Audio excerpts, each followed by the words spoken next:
కేసినేని చిన్ని ఒకసారి సీరియస్గా దృష్టి పెట్టాల్సినటువంటి అంశం. యాక్చువల్గా ఆయన గుర్తుపెట్టుకోవాల్సింది, ఒకప్పుడు అంటే 2014-19లో ఒక సమస్య వచ్చినప్పుడు వాళ్ళ అన్నయ్యతో పాటుగా వల్లభనేని వంశీ, ఇటు పక్కన గద్దె రామ్మోహన్ వీళ్ళందరూ చేసినటువంటి కృషి.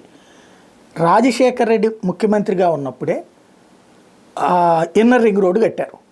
గొల్లపూడి దగ్గర నుంచి రామవరప్పాడు దాకా విజయవాడలోకి వెహికల్స్ రాకుండా కలకత్తా వెళ్ళే వాళ్ళందరూ కూడా, ఏలూరు కలకత్తా ఇటు రూట్ పోయే వాళ్ళందరూ గొల్లపూడి దగ్గర నుంచి వచ్చేసేసి ఇటు వెళ్ళిపోతాయి. అయితే అంతా పూర్తయిన రామవరప్పాడు రింగ్ దగ్గర ఒక మసీదు అడ్డొచ్చింది. అక్కడ ఆ మసీదు తీయడానికి వాళ్ళు ఒప్పుకోలేదు.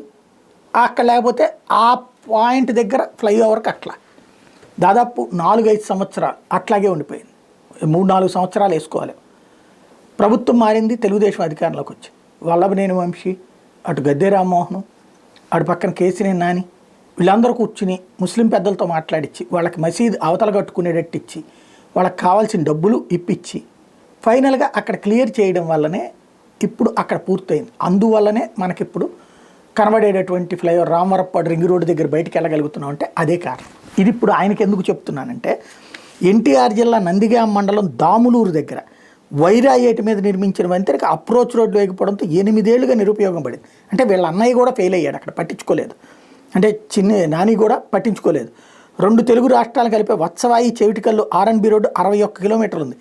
ఈ మార్గంలో దాములూరు కోడల దగ్గర వైరా ఏటి మీద దశాబ్దాల కింద నిర్మించిన లో లెవెల్ కాజ్వే శిథిలావస్థకి చేరడం, వరద ప్రవహించినప్పుడల్లా కాజ్వే మీదుగా రాకపోకలు నిలిచిపోవడం, 2 రాష్ట్రాలకు చెందిన 40 గ్రామాల ప్రజలు ఇబ్బంది పడుతూ ఉంటాం.